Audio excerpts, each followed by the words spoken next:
Class 9th maths की new NCERT आ चुकी है जिसका नाम है गणिता मंजरी। प्रीवियस वीडियो में मैंने आप लोगों को इसके chapter number 1 orienting yourself the use of coordinate के कॉन्सेप्ट्स और साथ ही साथ चैप्टर में यूज में आने वाले जितने भी फॉर्मूलाज हैं उनको बिल्कुल ही डिटेल में एग्जांपल के साथ करवाया था।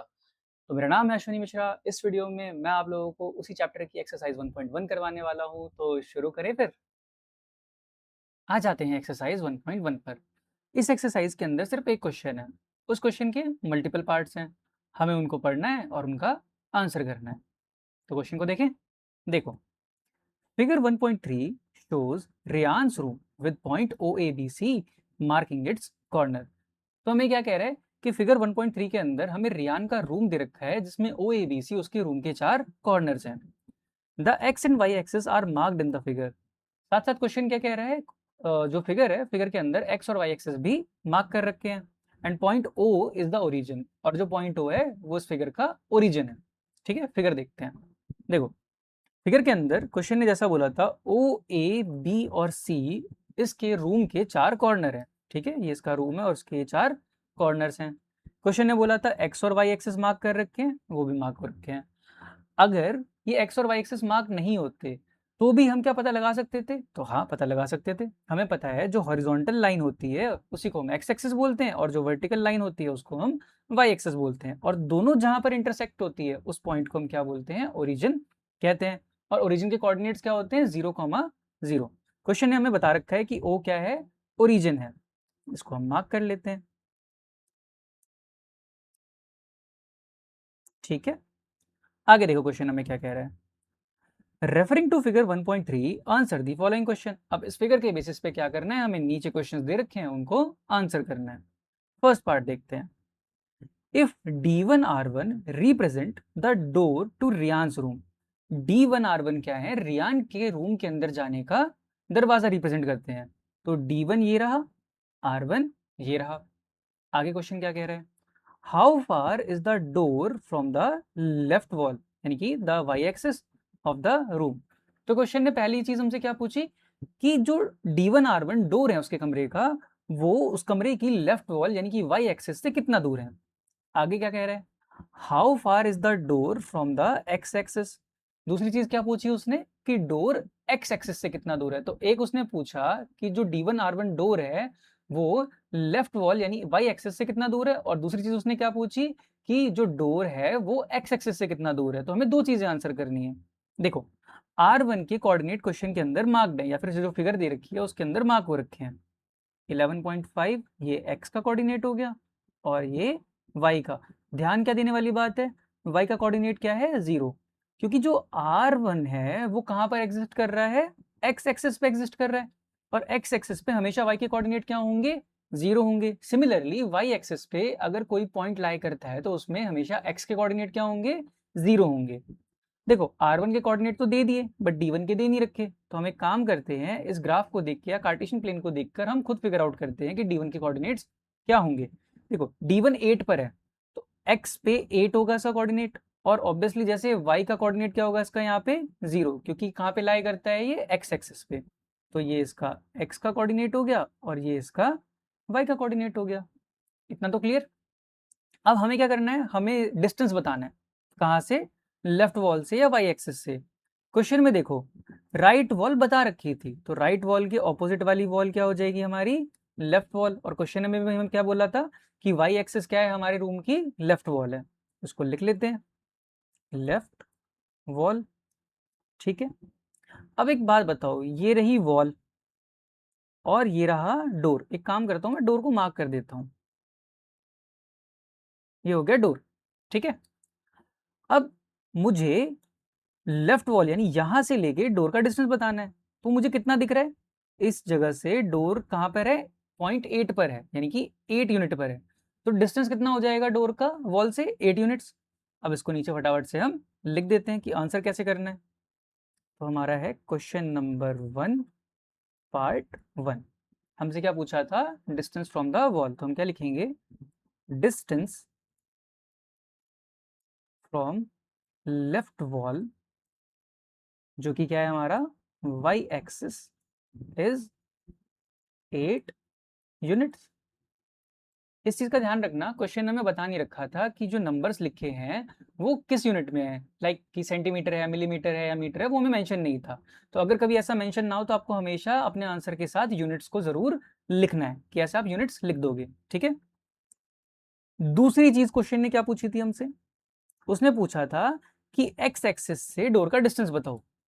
मुझे एक बात बताओ, ये डोर है कहाँ पर? एक्स एक्सिस वाली वॉल पर ही है ना। देखो एक वॉल तो ये वाई एक्सिस वाली वॉल है और एक वॉल क्या है, ये एक्स एक्सिस वाली वॉल है। तो डोर कहाँ पर है? एक्स एक्सिस वाली वॉल पर ही है।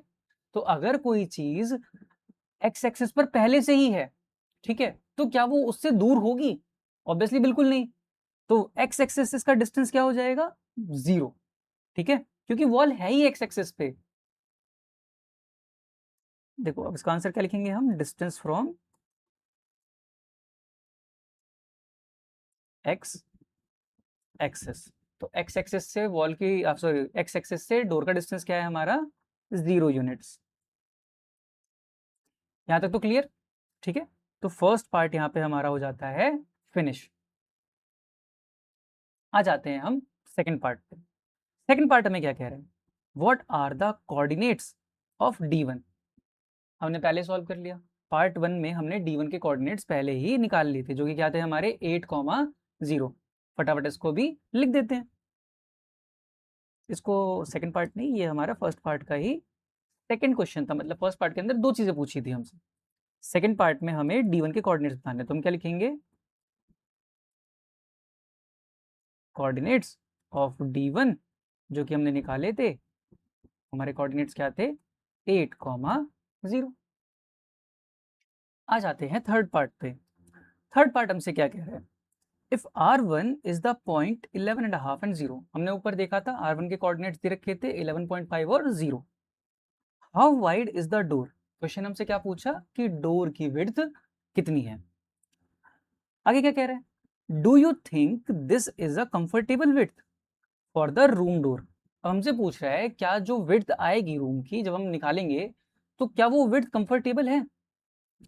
आगे और क्या पूछ रहा है, if a person in a wheelchair wants to enter the room will he or she be able to do so easily.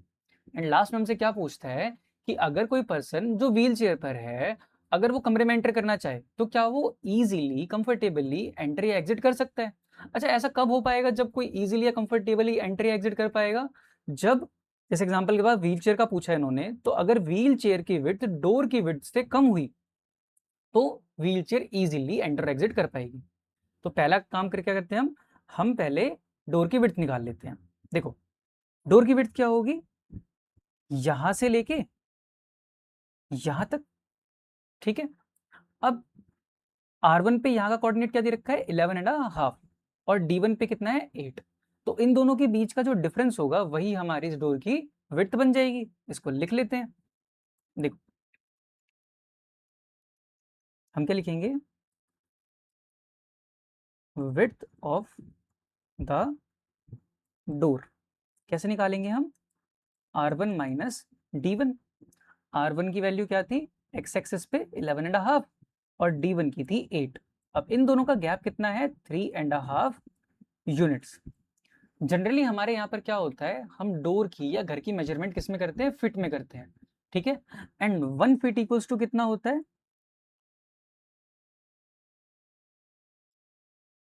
12 inches.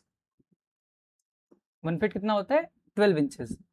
अब अगर मान लें कि ये 3.5 यूनिट्स क्या है, इंचेस में है, तो 3.5 यूनिट अगर इंचेस में कन्वर्ट करेंगे तो कितना आ जाएगा हमारे पास, 42 इंचेस, ठीक है। जब 3.5 को हम 12 से मल्टीप्लाई करेंगे तो हमारे पास क्या आ जाएगा, 42 इंचेस। अब क्योंकि उसने पूछा हमसे क्या है कि व्हील चेयर आ पाएगी या नहीं आ पाएगी, अब मुझे भी नहीं पता व्हील चेयर की मेजरमेंट क्या होती है, आपको भी नहीं पता, तो मैंने आपके लिए सर्च करके रखी हुई है। देखो जनरली एक ओवरऑल व्हील चेयर की विड्थ क्या होती है, टिपिकली 24 टू 27 इंचेस के बीच होती है। और हमारे रूम की विड्थ कितनी आई है, सॉरी रूम की कह रहा हूँ, दरवाजे की विड्थ कितनी आई है, 42 इंचेस। तो अगर एक व्हील चेयर 24 से 27 इंचेस का होता है तो ऑब्वियसली वो 42 इंचेस से तो कम का है, तो वो इजीली रूम के अंदर उस डोर से एंटर या एग्जिट कंफर्टेबली कर पाएगा। तो हम आंसर क्या करेंगे, कि यस,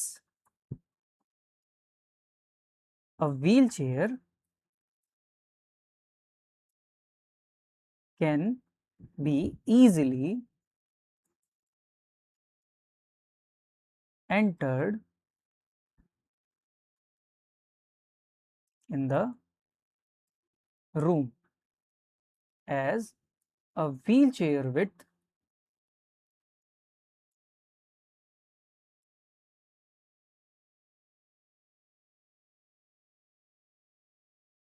is around 27 इंचेस। ठीक है। दूसरी चीज उसने हमसे क्या पूछी थी, क्या ये जो डोर की विड्थ है वो ठीक है, मतलब कंफर्टेबल है। अब ये पता कैसे चलेगा कंफर्टेबल है या नहीं। देखो, रूम के अंदर ना कुछ चीजें रखी हुई हैं, मुझे एक बात बताओ, कंफर्टेबल विड्थ क्या होगी, जब उस विड्थ से आपने कमरे के अंदर जो सामान लेकर आना है वो इजीली आ सके। जैसे यहाँ पर एक बेड है, क्वेश्चन में क्या है, कमरे के अंदर एक बेड रखा हुआ है। अगर मैं देखूं बेड की लेंथ कितनी है, यहां से लेके यहां तक है, और अगर मैं इसे कोऑर्डिनेट निकालना चाहूँ तो ये अराउंड क्या आएगा, 6.5, अराउंड अराउंड 6.5 आ रहा है, और ये 5, तो 5 यानी 0 से लेके 6.5 तक क्या होगी, इसकी लेंथ हो गई।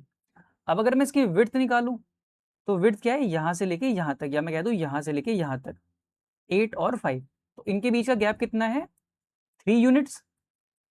मुझे एक बात बताओ, अगर मैं बेड को कमरे के अंदर इस डोर से लाना चाहूँ, डोर की विड्थ कितनी आई हमारी, 3.5 यूनिट्स, बेड की विड्थ कितनी है, 3 units.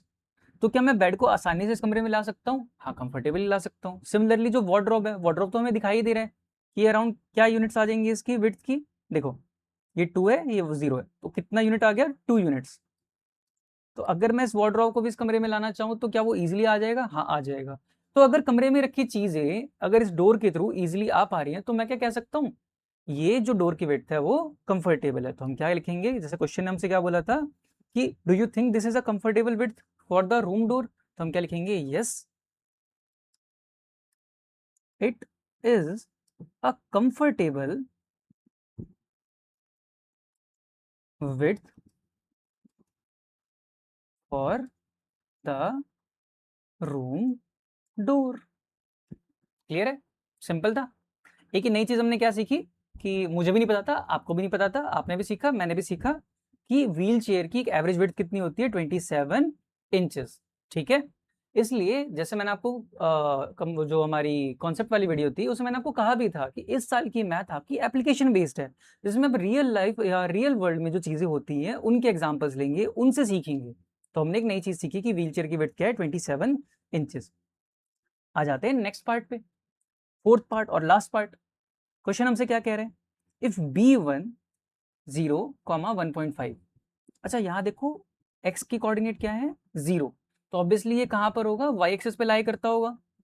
And B2 0, 4, similarly B2 भी कहाँ है, इस पे भी x के कोऑर्डिनेट 0 है, तो ये भी y एक्सिस पे लाई करता होगा। Represents the end of the bathroom door. अब ये क्या है, उसके कमरे के bathroom door. Is the bathroom door narrower or wider than the room door. Question ने हमसे क्या आस्क करा कि जो बाथरूम का डोर है उसकी विड्थ रूम के डोर से वाइडर है या नैरोअर है। तो पहले तो हमें जो बाथरूम डोर है उसकी विड्थ निकालनी पड़ेगी। पहले तो बाथरूम डोर देखते हैं, ये आगे हमारी फिगर। देखो फिगर पे B1 हमारा ये रहा, B2 हमारा ये रहा। B1 के कोऑर्डिनेट क्वेश्चन ने हमें क्या बताए, 1.5, सॉरी वाई एक्सिस पे है, एक्स के कोऑर्डिनेट क्या होंगे, 0, वाई के कोऑर्डिनेट क्या है, 1.5, और यहाँ पर 0, 4, ये कोऑर्डिनेट्स दे रखे हैं, ये हमारा x, ये y, ये x के कोऑर्डिनेट और ये y के कोऑर्डिनेट। तो ये हमारा डोर हो जाएगा, एक सेकेंड, ये हमारा डोर हो जाएगा। इस डोर को भी हम मार्क कर लेते हैं। ये हमारा क्या है,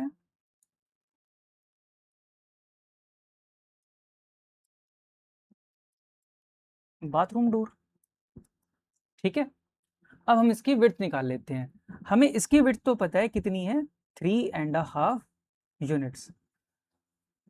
अब इसकी निकालते हैं। इसकी कैसे निकालेंगे?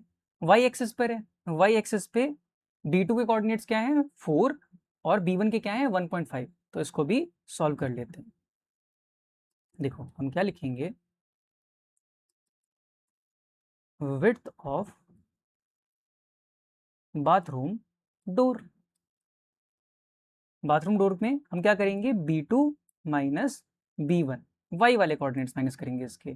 b2 पे y का कोऑर्डिनेट था 4 और y1 का और y1 सॉरी b1 का कोऑर्डिनेट था 1.5, इसको माइनस करेंगे तो कितना आ जाएगा 2.5 units.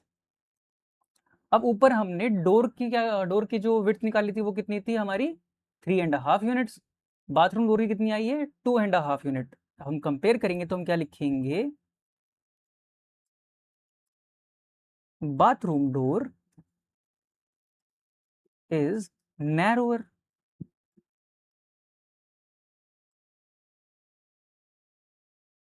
than the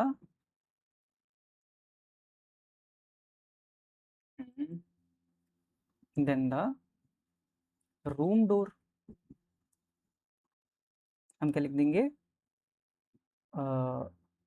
2.5 is smaller than 3.5। ठीक है, यहाँ पे हमारा इस एक्सरसाइज का फर्स्ट एक ही क्वेश्चन है, उसका लास्ट पार्ट भी खत्म हो जाता है। अच्छा क्वेश्चन था, हमने कुछ नई चीज़ें भी सीखी और आई होप कि आपको ये सब समझ में आ गया होगा। अगर आपका कोई डाउट है तो आप कमेंट्स में मेरे से ज़रूर पूछिएगा। ठीक है, तो एक्सरसाइज यहाँ पे हमारी ये खत्म होती है।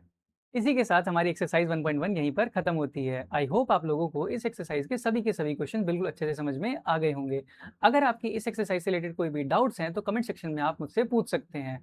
और अगर आपको ये वीडियो पसंद आई हो तो आप इस वीडियो को लाइक कर दीजिए, आप इसको अपने क्लास 9 के सभी दोस्तों के साथ शेयर भी कर दीजिए और इस चैनल को सब्सक्राइब कर लीजिए। मैं मिलता हूँ आपसे अगली वीडियो में एक्सरसाइज 1.2 के साथ। तब तक के लिए टाटा, बाय बाय।